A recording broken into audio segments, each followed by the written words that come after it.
everyone. My name is Carmella Boykin. Thank you for joining another one of our 44 New Voices interviews for our 44 New Voices speaker series. This week, I'm joined by George M. Johnson, who's a journalist, an activist, and author of the memoir, All Boys Aren't Blue. So, George, thank you so much for being here.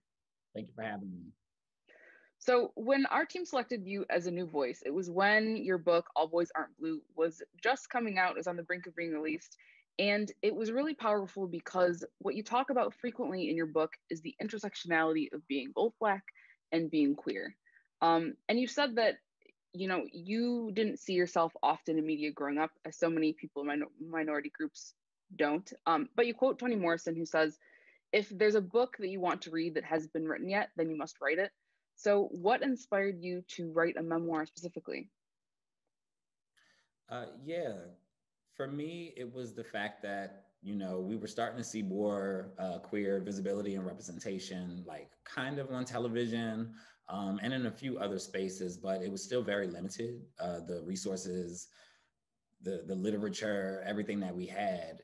And my book specifically is a young adult book. And I really wanted to focus on that demographic specifically because we had been seeing like the Nigel Shelby story, stories like Giovanni Melton, and there were just like this wave of stories where you were seeing these abuses happen to young queer kids, specifically young Black queer kids.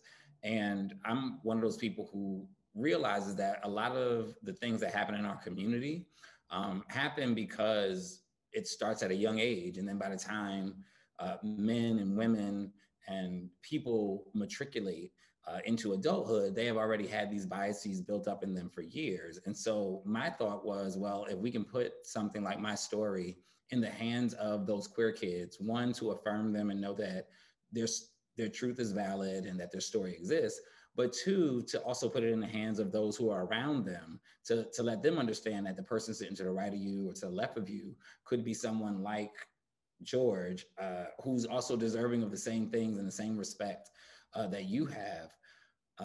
And I just felt it was necessary to finally put that story in the hands of all of our youth, specifically Black youth, specifically Black queer and trans youth. And so, yeah, I decided to write my memoir focusing on the years from birth until age 21. It had a lot of crossover appeal because there were a lot of adults who also still hadn't felt like their story had been seen. So a lot of adults even felt seen in the book, but the primary focus was definitely to get it into school systems and into the hands of kids where we can actually see the change that we need happening in community coming from these future adults. Yeah, that's awesome. And especially because, like you said, so many people even grow into adults and still feel like they haven't been seen. So, growing up, if there were a few, what were some of the places in media or, even just like in a glimpse where you like felt seen? It's interesting. Every time I try and think back about that, because I get that question a lot and it's just non existent, really. I mean, there was a show called Spin City. There was a Black gay character on there. So I remember watching that show and kind of being like, okay, like I could see that kind of resonates with me a little bit with just how I was, my feminine nature and my mannerisms. There were other, glimpses of it, whether it was like Karamo on The Real World, which was probably like early 2000s. So by then I was already becoming a young adult at that time. But realistically, in childhood, there just weren't those images where you could easily see that, or those images were always attached to someone who was living with HIV. It was always attached to something that was demonized or nefarious or shamed. And so even if you got a glimpse of those images, you didn't really want to be seen in those type of characters. And there was another show called Queer as Folk that came out, and even though it was white queers,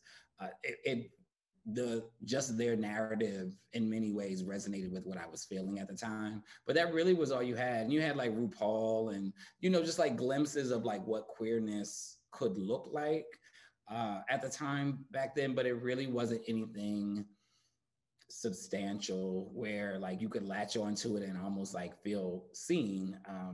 And many of our icons who were queer, we learned about them, we just didn't know they were queer. So Yeah, that's really interesting that you mentioned that too, because I remember the very first time that I'm biracial, And the first time I saw myself like actually like represented on TV was in a Cheerios ad. It was like with a girl like biracial, and then there was like a ton of hate after. And so it was like you mentioned, it was just like a very quick glimpse, and it wasn't really like fully fleshed out. But being like both black and queer, I'm sure is very different as well. But now you have the chance to really get into the living rooms, even of like so many people, to be able to share stories because your book is being developed into a TV show with Gabrielle Union. So in the book, you really go into depth of your experiences, giving basically an education on how things work. How do you hope to see that translated into your show? It's really tough because I'm co-writing the show with someone. I don't think we could say who yet, but but I'm Stay co-writing the tuned. We'll show stay with tuned. someone. Right, stay tuned with someone who's really amazing, who is also queer.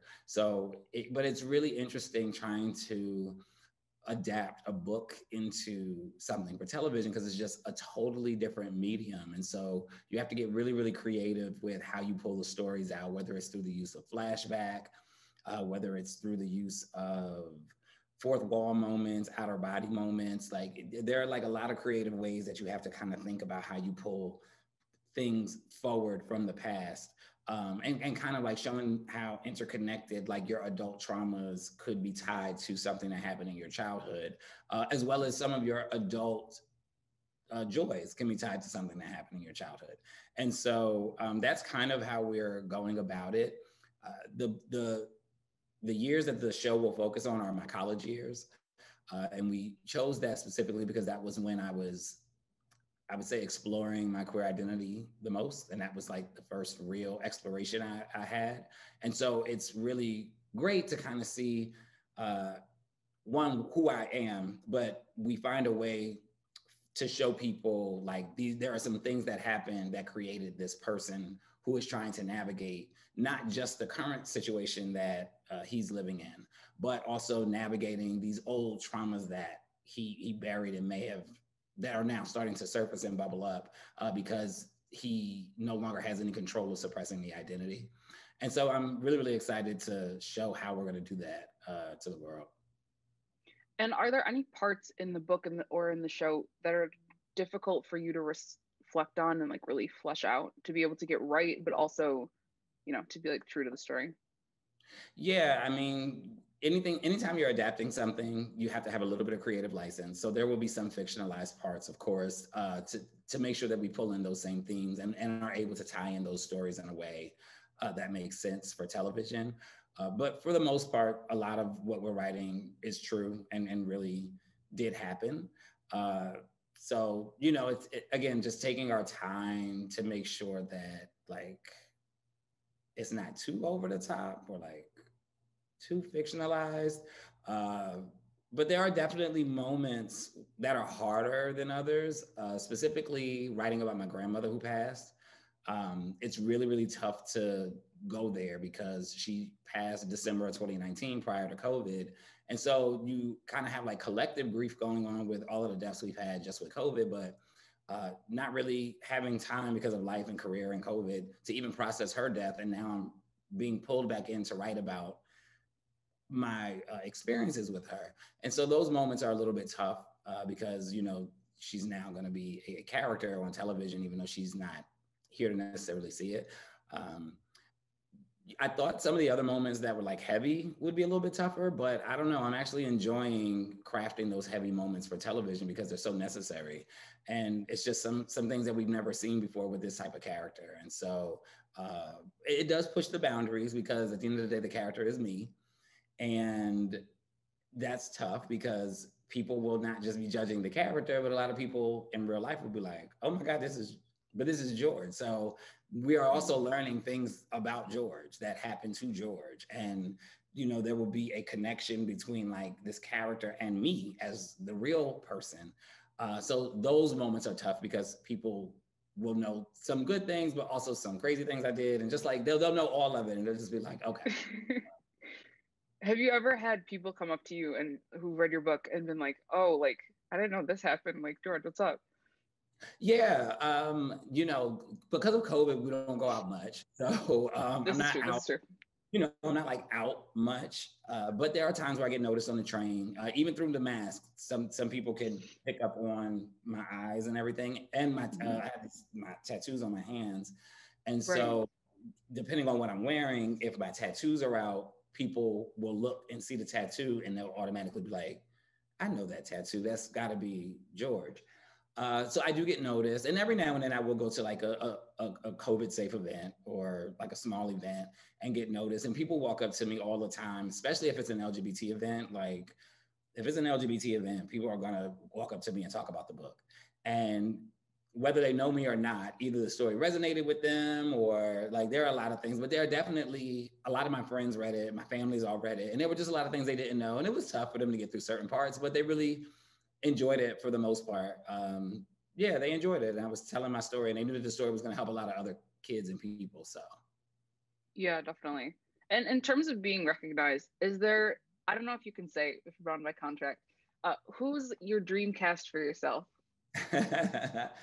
it's funny. I get that question a lot. I'm not sure, honestly. Maybe this is a role for somebody new, like that we don't know. Like and I say that because like I'm technically someone new that a lot of people didn't know before this, right? Like they knew me in a space of maybe activism, they knew me in a space of journalism, but I don't think a lot of people knew me in the space of like storytelling in this way.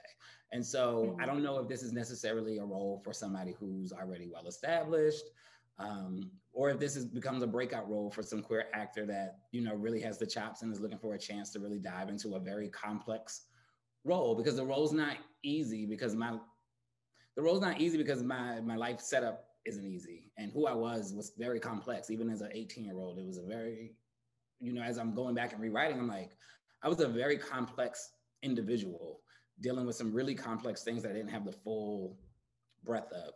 And Mhm. whoever has to portray that, it's a heavy carry to play me, especially when you see who I became today, because it's not much different. I just was not out with my or open with my sexuality back then, but who I am today is still very much who I was back then. Um, but yeah, I think people have suggested like Jeremy Pope, Ryan Jamal Swain from Pose, Delon Burnside from Pose. Like there are several people who are out there already that people are like wondering about. It's another guy, I can't think of his name right now, but yeah, there. I think we'll see. I think it'll be interesting. I think that once we get everything set and out there and in the world, though, I do feel like this is a role that a lot of people will be fighting over. Because I think the Yeah, story is great. the chance to show like that, like the range and like all the nuances and like even just the one thing that really struck me about your book was when you talked about like code switching and like the complexities of that. What does that look like? How can you show what that's like without saying it, Yeah. Um, without it being like too overt as well. But speaking of like new voices and casting, a new person, they don't have to be an actor, but who are some new voices, people in activism or journalism or really anything that you have your eye on that really have spoken to you? That's a good question. I would say Deshaun Harrison. They have a book coming out called Belly of the Beast. Uh, Deshaun is a really, really brilliant organizer out of Atlanta. Their work is very, very radical and very, very inspiring. I believe they just turned like 24, and to like have that type of mind at that age, I think is just so wonderful.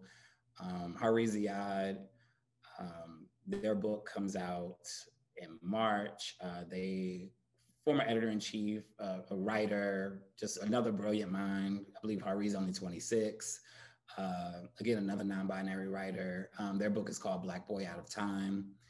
Um, I'm trying to think. There are just so many. I'm like now, like I'm having like, well, I'm not really having brain fart because I'm speaking through all of their work, but it is. It's a lot. I mean, you're right. There's a lot of talent out there. In terms of writing, I will say it's interesting though in the field of journalism. It's such a tough break in now because everything has switched from print to digital. So there aren't a whole lot of new voices coming out, which is really, really unfortunate. Um, and so I'm actually glad you kind of brought that up because like in publishing, there are a lot of new voices coming out. There's a young lady named Leah Johnson. She wrote "You Should See Me in a Crown." She's really, really amazing.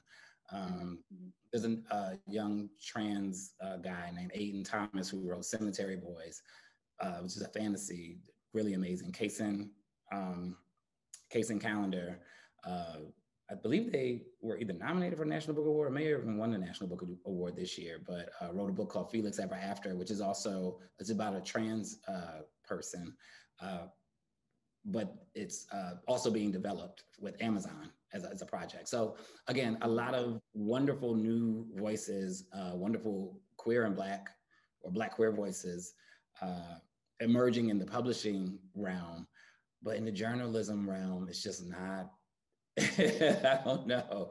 It's not like it was. Like I remember there were like so many of us like firing out articles. Nowadays, it's really interesting, the journalism field. So yeah. Yeah, that's interesting. I'm a journalism major myself, and so it's interesting to be like a student right now and like looking out at like, because the industry is basically changing, you know, shifting. TV of course is still in existence, but shifting from television to like digital and online and like And TikTok and social media, and it's yeah. just it's shifting what journalism looks like. So yeah, that's a really good point. And lastly, what's next for you? What's coming up? What can we expect? Do you have anything else that you'd like to promote? The dramatic reading of the book, which involves Jennifer Lewis and Delon Burnside, Bernard David Jones, and Tommy Hobson. That comes out February 8th. It'll be released digitally on several really, really major platforms. So we're really, really excited about that. My next book comes out September 7th. It's called We Are Not Broken. It's another memoir, but it goes into the relationship that myself, my younger brother, and my two cousins, Roland and Rasul, had with my grandmother. And it really centers her story a lot more in this one. And so not so heavy on the gender identity, but way heavier on the Black family dynamic in this memoir. So I'm really excited about that. The cover release should be next week. I'm actually emailing this morning about it, trying to get it coordinated. It's always a struggle, but yeah, trying to get it coordinated though. And I'm also working on two other projects for TV that we're in very, very early stages of development. So not a whole lot to say yet, but in development on two really, really important, I'll say nonfiction projects. So like biopic type projects around some important Black queer people whose stories have never been told properly. So awesome. Yeah, that sounds really exciting. And I'm really excited for the cover art too. The cover art on your first book is absolutely gorgeous. So yeah, the second one, very excited. Yeah, and I think the thing with my cover art, because I'm very particular, and my team will tell you with All Boys Aren't Blue, I was very adamant about the book cover from very, very early on, even though they say a lot of authors aren't, or like a lot of authors don't have a lot of control over the book cover. My agent works really, really hard for me, and I have a lot of control over what my book covers look like. And so, of course, everybody loves the cover from All Boys Aren't Blue. I feel like everybody's gonna love the next book cover because it does still stay in the same world of artistic vision. And I think most of my books will probably have that as the through line. So yeah, I'm really, really excited for everybody to see the next cover because I think the next cover is gonna be like shocking to a lot of people. Because I can't recall seeing a cover like it, so. Oh, you heard it here first. Very excited. We're definitely going to keep a lookout. Thank you so much, George. We really appreciate your time. And make sure you tune in for our next 44 New Voices interview.